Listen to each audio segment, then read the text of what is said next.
maravilhosa que a gente teve aqui com essas crianças durante todo esse período. Gente, assim, meu coração está muito alegre mesmo, de saber como que o Senhor ele tem trabalhado no nosso meio. Antes de começar a falar propriamente a mensagem, que hoje vai ser uma mensagem bem diferente, eu vou tirar o óculos, para não ficar toda hora tirando e botando óculos.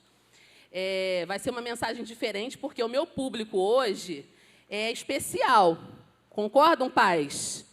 Meu público hoje são eles, tá bom? Então, a mensagem vai ser totalmente voltada para o meu público hoje, que são essas crianças lindas, esses adolescentes lindos que estudaram aqui com a gente nesse período. O ACL nasceu do desejo das mães. Quem são as mães? Eu quero ver agora, vou ter que botar o óculos. Quem são as mães aqui que já fizeram o MCL? Fiquem de pé, fiquem de pé.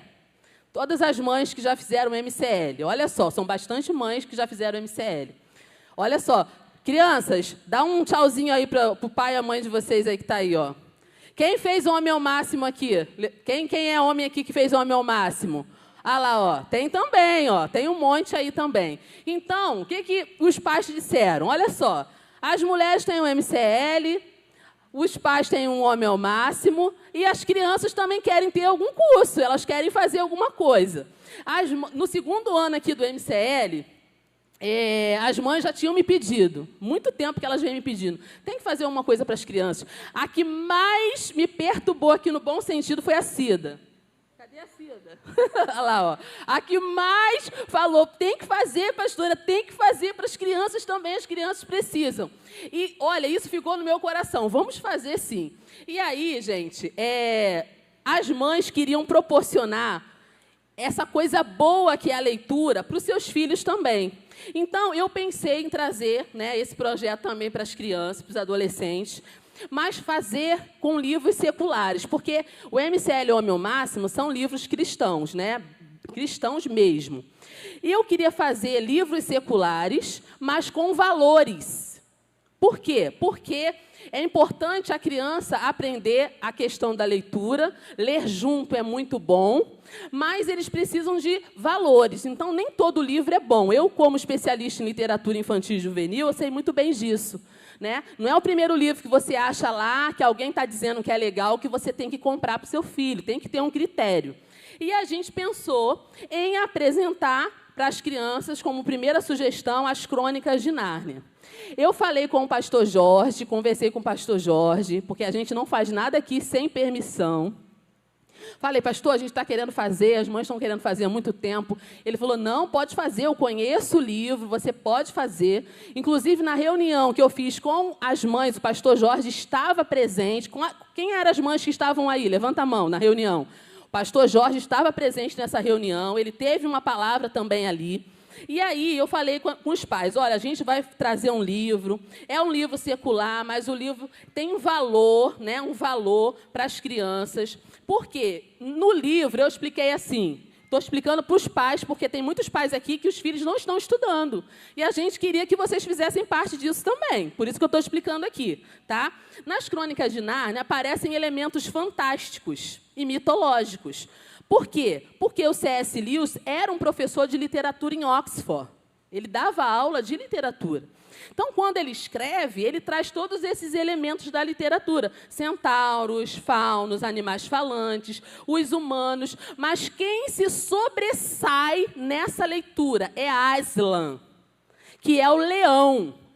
Dentre todas essas criaturas que aparecem no livro, esses seres que aparecem no livro, o mais forte, o que mais se sobressai é Aslan. Então, dentro dessa leitura, as tias, professoras aqui, né, que nós temos aqui, ó, deixa eu botar o óculos de novo, desculpa, tá, gente? Mas não tem jeito. Nós temos aqui, ó, quero que os pais conheçam, porque tem pais aqui que nunca vieram na igreja e os filhos estão estudando aqui. Então, quero que vocês conheçam. Tia Fabi, levanta, tia Fabi, para todo mundo conhecer. Tia Adriana, tia Júlia, tia Jaque, tia Rogéria. Mas quem? A Cheice está aí? A Cheice também fez parte aqui, mas ela não veio, né? Ela saiu da igreja, mas a tia Rogéria está lá, ó, com a netinha dela. Mas alguém que eu não chamei? Alguma professora que eu não chamei? Então, essas tias, obrigada, gente, essas tias estavam aqui com as crianças toda segunda-feira, trazendo um capítulo do livro. E esses valores, que valores são esses, pastora Alessandra, que tem nesse livro? Coragem, amizade, traição e redenção. E quem é esse autor? Eu queria que colocasse a foto aí do autor que escreveu esse livro que a gente estudou. O primeiro livro que a gente estudou aqui, né? Esse aqui é o primeiro de muitos, né, gente? É o primeiro de muitos? Isso aí. O autor desse livro é o C.S. Lewis. Se puder colocar a fotinha dele. Ah lá, tá lá, ó. É aquele homem ali, C.S. Lewis. Ele já morreu, claro, ele não é vivo mais. Mas o C.S. Lewis, ele foi um ateu convicto por muito tempo. Por muito tempo, ele não acreditava em Deus. Ele não acreditava em Deus. Quando chegou em 1930, na década de 1930, ele, influenciado por um escritor cristão chamado J.R. Tolkien. Quem já ouviu falar no Tolkien aqui? Que escreveu O Senhor dos Anéis. Ele é um cristão, tá? Ele não é protestante, mas ele é um cristão também. E o Tolkien vivia falando de Deus, da Bíblia, para o C.S. Lewis, até que um dia ele se converte. Ele se converte, né? Ele vira um crente, vamos dizer assim, um cristão. Ele passou a confiar em Deus. Mas como ele dava aula em Oxford, que era uma faculdade super renomada até hoje, como professor de literatura, ele usa o seu conhecimento literário e a sua fé para criar uma série de livros, na qual esse foi o primeiro que foi lançado. Por que ele faz isso? Porque ele quer falar de Cristo de uma maneira que as crianças pudessem entender. E os adultos também. Se você fizer uma pesquisa, muitas pessoas chegaram ao conhecimento do Evangelho através das Crônicas de Nárnia. Muitas pessoas foram ler as Crônicas, achando que estava lendo só um livro de fantasia, e no final ficaram tão encantados que queriam saber mais sobre esse leão, chamado Aslan. E quando eles foram procurar a raiz de tudo, eles chegaram em quem, crianças? Em quem eles chegaram quando eles foram procurar sobre o leão? Eles chegaram em Jesus. Está lá, ó, a página do livro, tá? Crônicas de Nárnia é um exemplo de fantasia cristã. Ele usa essa série para mostrar Cristo para crianças e adultos, como eu falei. Hoje, o C.S. Lewis ele é mais famoso, mais popular do que na época que ele viveu, porque só as Crônicas de Nárnia já vendeu mais de 100 milhões de exemplares em 40 idiomas. A fundação dele existe até hoje, ninguém pode fazer nada com o nome, com essa série, sem a permissão da Fundação C.S. Lewis, que fica lá na Inglaterra. Ele ajuda muitas, né, a fundação ajuda muitas crianças, adolescentes ao redor do mundo. É um trabalho muito bonito que ele faz até hoje, mesmo não estando vivo. Algumas mães ficaram receosas aqui na igreja, né? E eu entendi perfeitamente, né? Porque é uma preocupação. As mães precisam e os pais precisam ter essa preocupação. Que livro é esse que vão ensinar lá, que vão ler lá, né? Eu entendi muito bem a preocupação das mães. Mas, gente, quem me conhece aqui, levanta a mão. Quem me conhece aqui sabe que eu sou uma pessoa chata em relação ao conhecimento bíblico. É ou não é? Sou chata ou não sou? Sou chata em relação ao conhecimento bíblico. Então, eu nunca traria um livro que não fosse uma coisa boa para as nossas crianças, tá, gente? Porque quando eu fiz a faculdade de teologia, eu fui apresentada a essa obra, porque o meu professor, meu orientador do TCC, ele é um especialista em C.S. Lewis. Eu fiz um curso com ele, muito bom, né? E eu sabia do valor dessa obra. E hoje eu queria trazer uma mensagem para o coração das crianças, dos adolescentes e dos pais que estão aqui também. Eu queria que vocês abrissem a sua Bíblia. Nós vamos ler 2 versículos. Hoje vai ser o dia que eu vou falar menos. Também quem me conhece sabe que eu falo pra caramba, mas hoje vai ser no máximo 30 minutos. Porque não é bem uma pregação, é uma mensagem para vocês, tá? Apocalipse, capítulo 5, versículo 1 ao 5.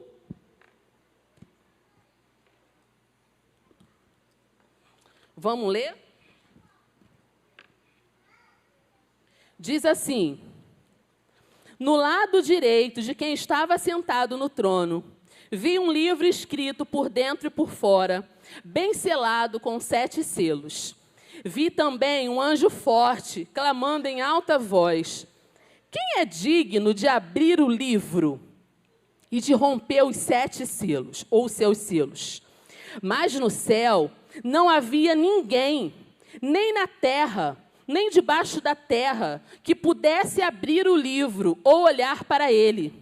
Eu chorava muito, pois ninguém fora achado digno de abrir o livro, nem de olhar para ele.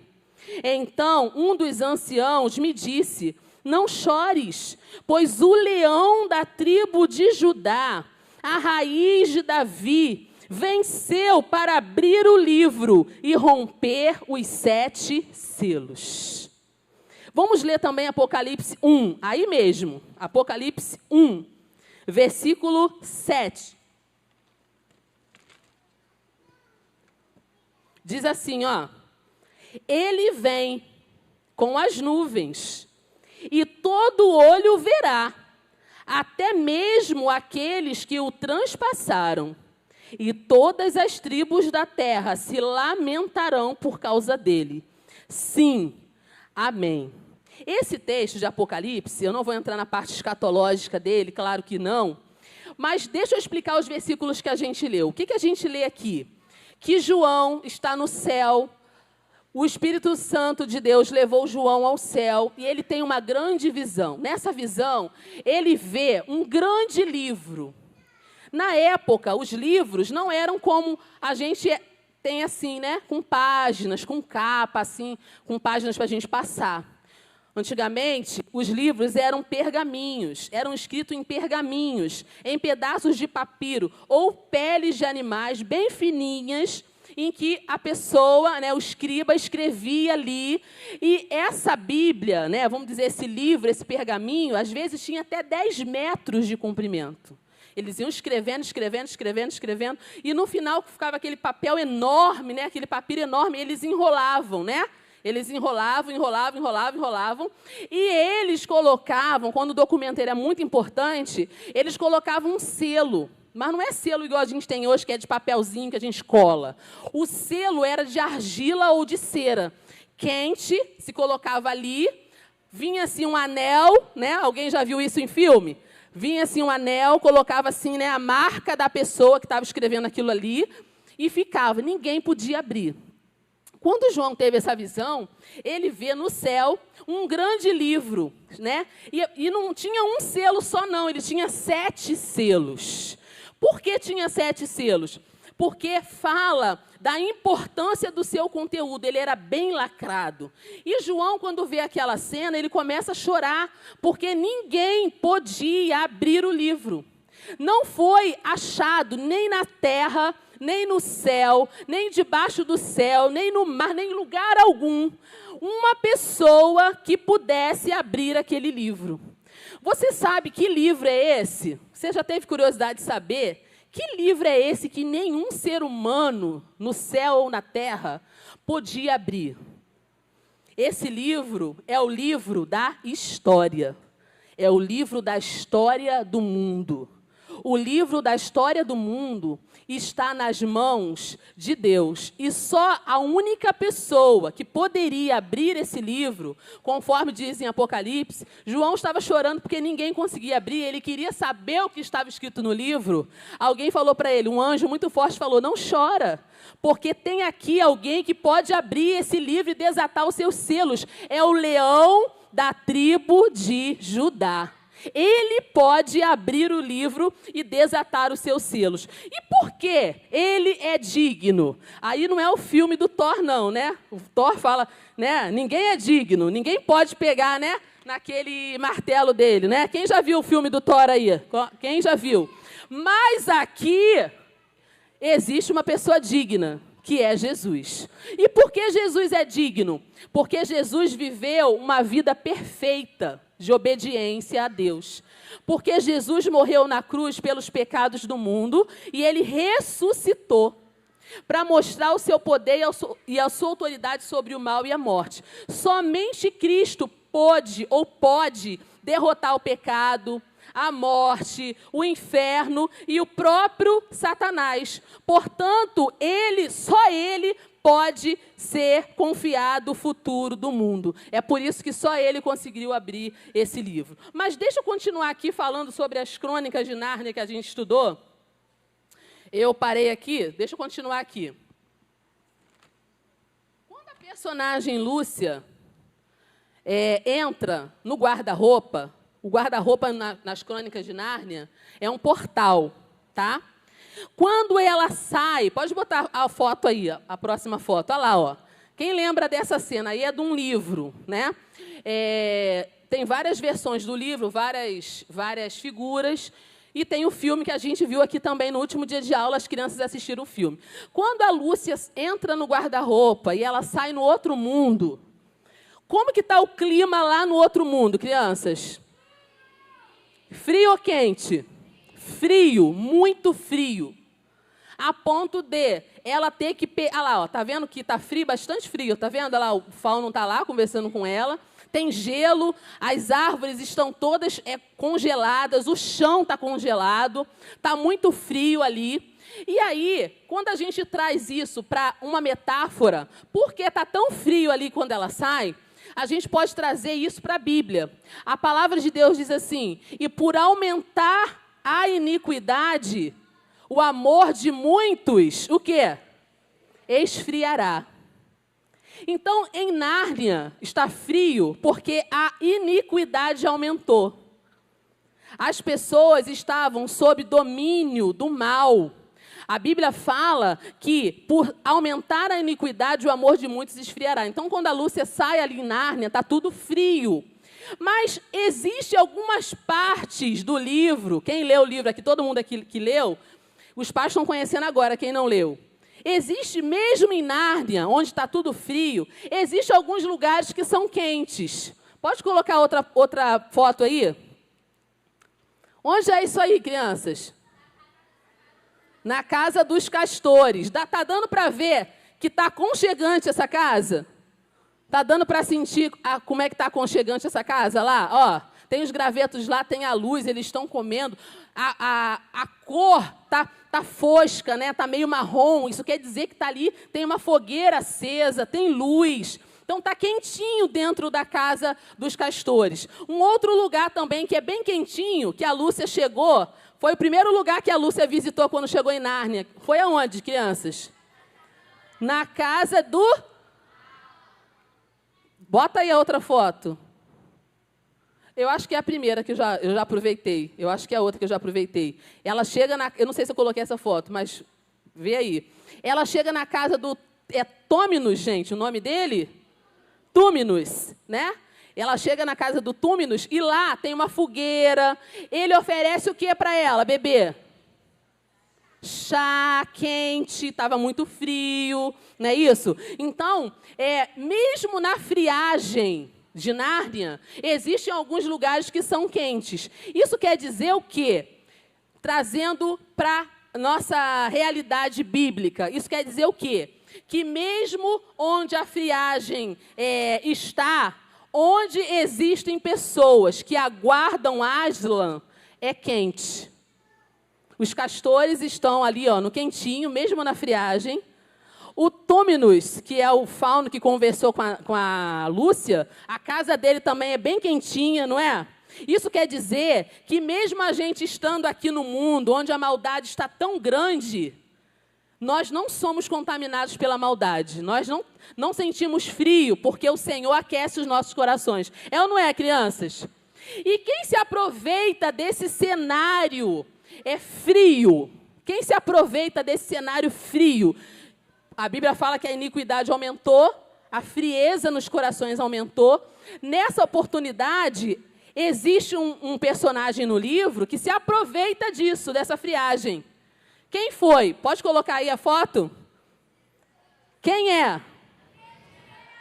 A feiticeira branca. Ela se aproveita desse cenário, né? Essa feiticeira aí, ela representa quem? o mal. Pode ser, o pecado, está certo também. Essa feiticeira representa o nosso inimigo, o inimigo das nossas almas. Muitas pessoas, não as nossas crianças sabem. Muitas pessoas ignoram o mal. As pessoas acham que o mal não existe. Que o mal é uma invenção nossa. É uma invenção dos crentes. Não, gente, o mal existe. Essa feiticeira branca, ela se aproveita dessa frieza, né? E quando a Lúcia chega na casa do senhor Tôminos, ela pergunta, quem é ela? Ele fica com medo dela, né? Ele fala sobre ela. E a Lúcia fala, quem é ela? Quem está com o livro aí sabe que tem essa fala aí, né?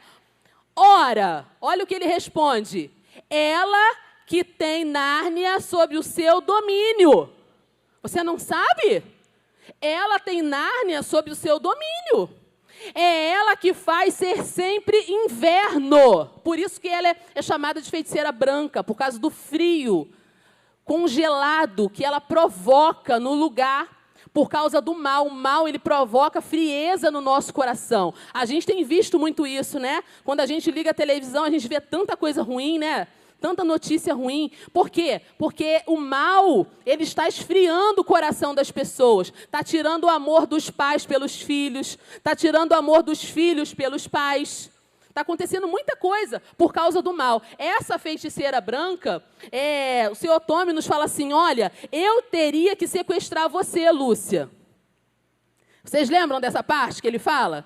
Eu teria que dar um chazinho para você, você ia dormir e eu ia pegar você e levar até a feiticeira. Mas o senhor Tommy nos faz isso? Ele faz isso? Por que ele não faz? Porque o mal não conseguiu dominar o coração dele.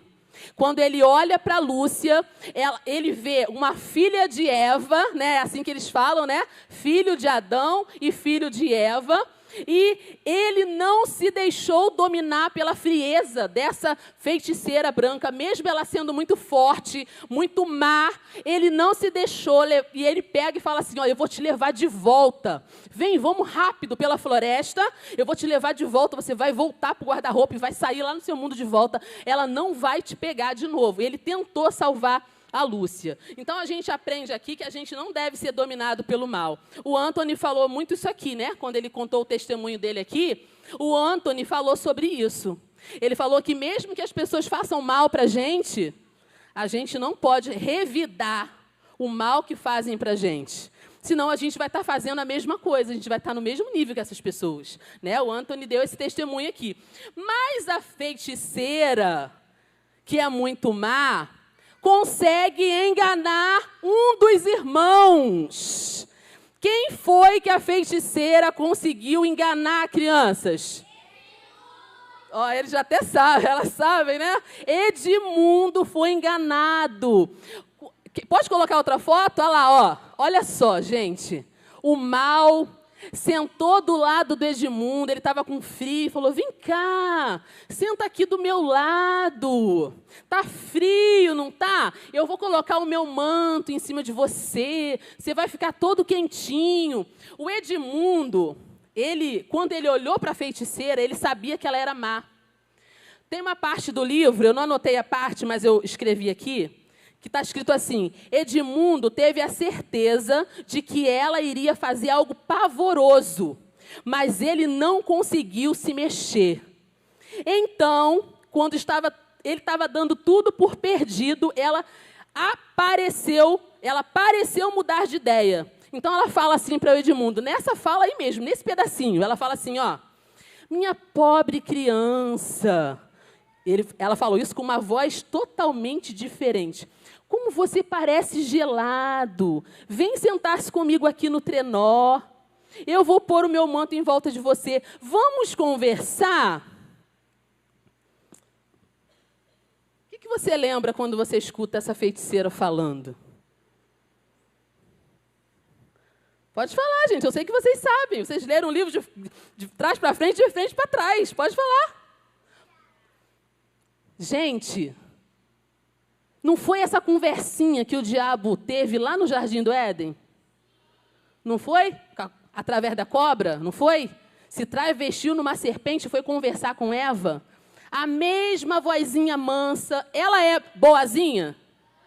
Não, mas ela fingiu ser boa para enganar o Edmundo. Ela fingiu ser boa. E aí, a feiticeira tentou o Edmundo para que ele entregasse quem, gente? Os irmãos. Olha só, eu não vou fazer nada com você, mas você tem que trazer seus irmãos para mim.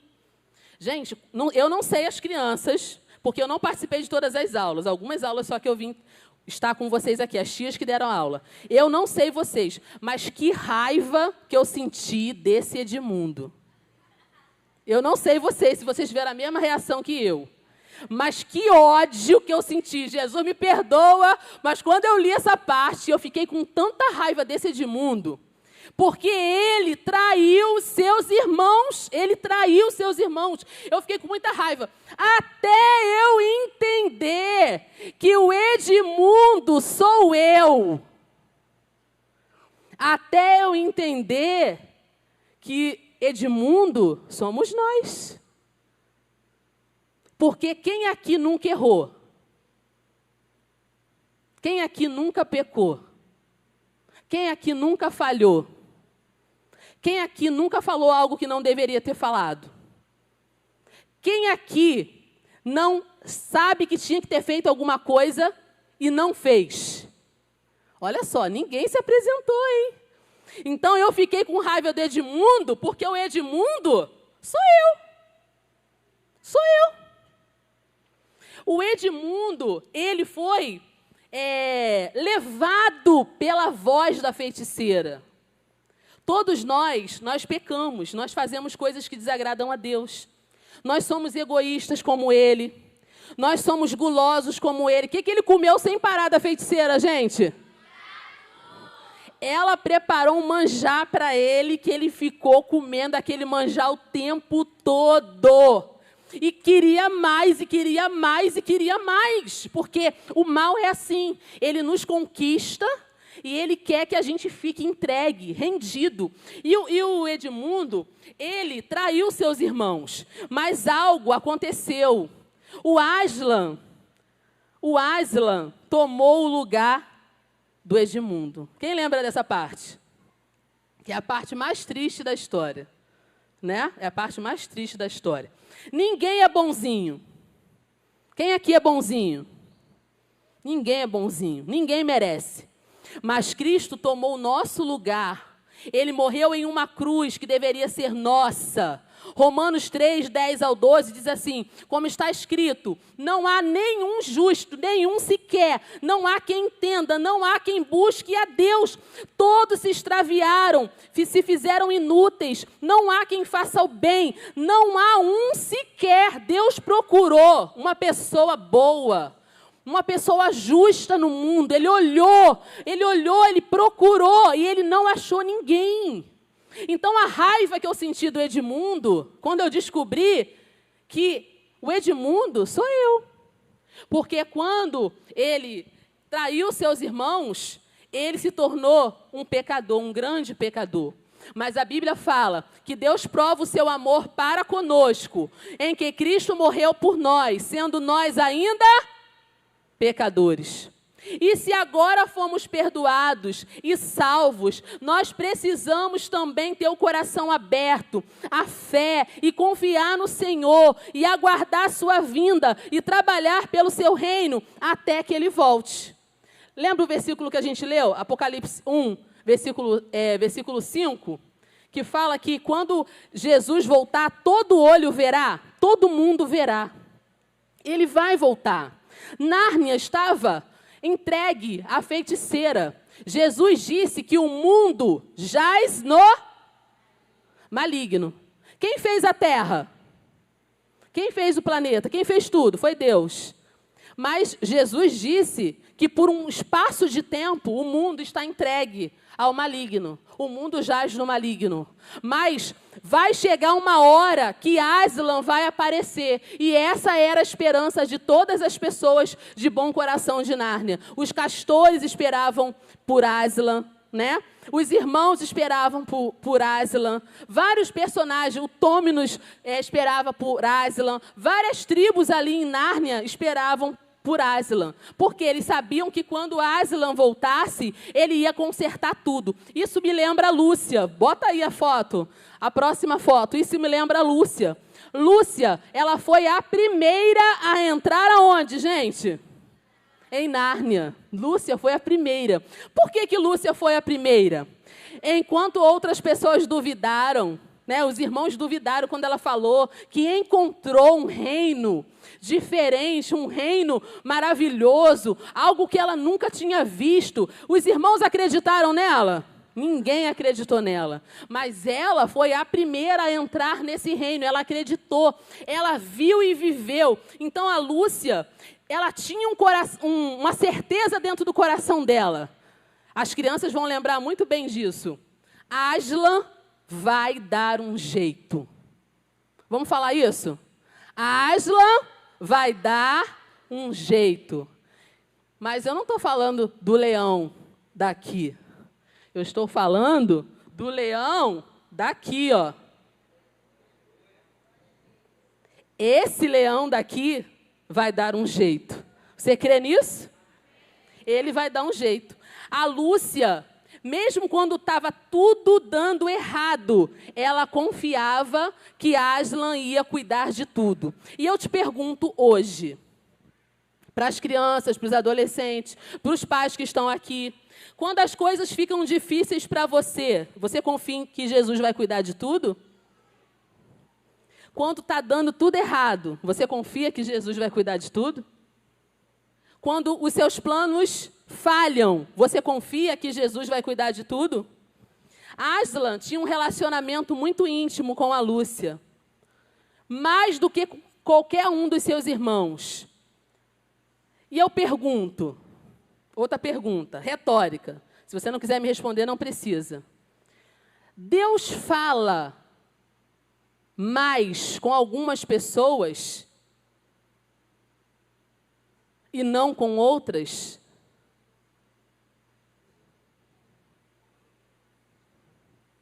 Deus tem filhos preferidos? Não. Todo mundo respondeu certinho. Deus não tem filhos preferidos. Mas por que Deus fala mais forte, mais audível para algumas pessoas e não fala para outras?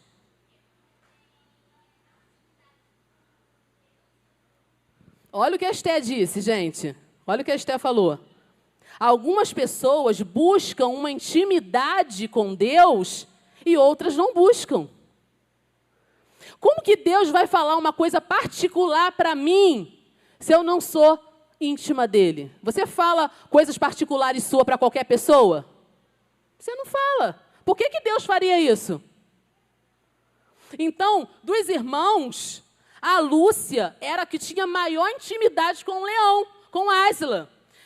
O C.S. Lewis, que escreveu esse, ele escreveu em outro livro assim: a verdade é que ele revela muito mais sobre si mesmo a determinadas pessoas do que para outras. Não porque tenha filhos favoritos, mas porque é impossível mostrar-se alguém cuja mente e caráter são adversos. Então, para você reconhecer a voz de Deus, para você reconhecer a voz de Deus,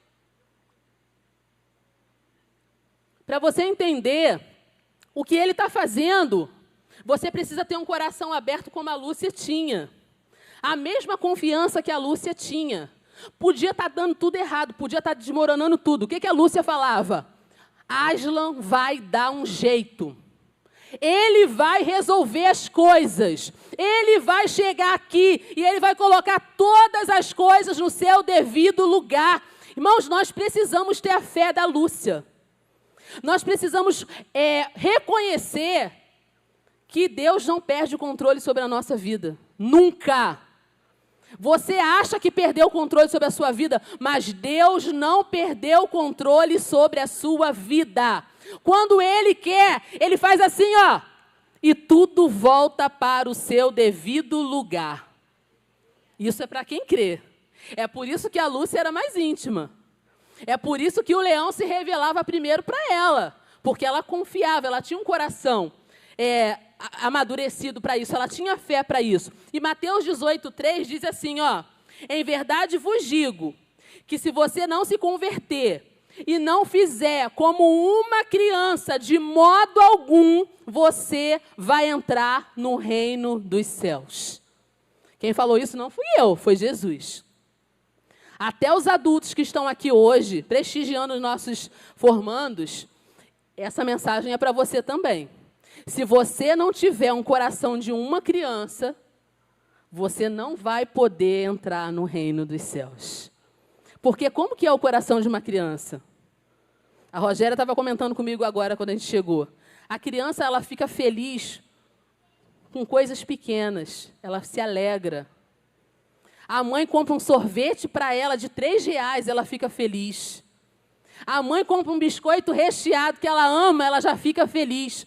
Para mim, se me der um biscoito recheado, não vai fazer nem cosquinha. Eu não quero biscoito recheado, Luciano. Eu quero uma caixa de bombom Ferreiro Rocher. Pelo amor de Deus. Né? O adulto, ele coloca o padrão lá para cima. Não, eu quero mais, eu quero mais, eu quero mais. A criança não, a criança é simples. Quando você faz um carinho, quando você dá um beijo, quando você dá um abraço, ela já fica feliz. E Jesus falou, se a gente não tiver um coração de criança, a gente não vai entrar no reino dos céus. A Lúcia, agora a gente vai falar um pouquinho, para terminar, ó, a última folha.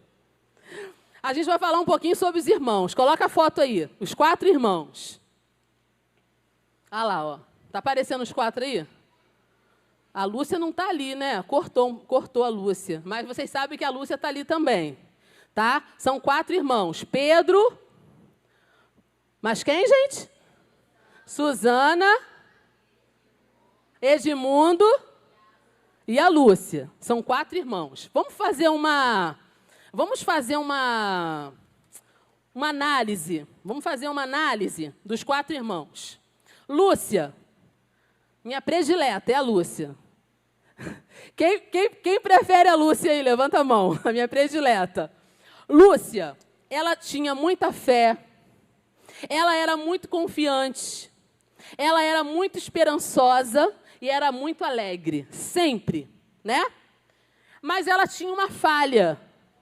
Parece incrível a gente achar uma falha na Lúcia. Quem lê o livro? Mas a Lúcia tem uma falha. Quem vai acertar a falha da Lúcia?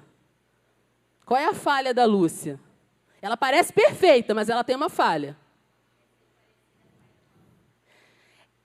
Ela é ingênua. Ser parecida, ela quer ser parecida com a irmã. A tia Júlia deu a dica ali. Quando você quer ser alguém que Deus não te chamou para ser, você está sendo ingênua. Porque Deus fez cada um como quis fazer.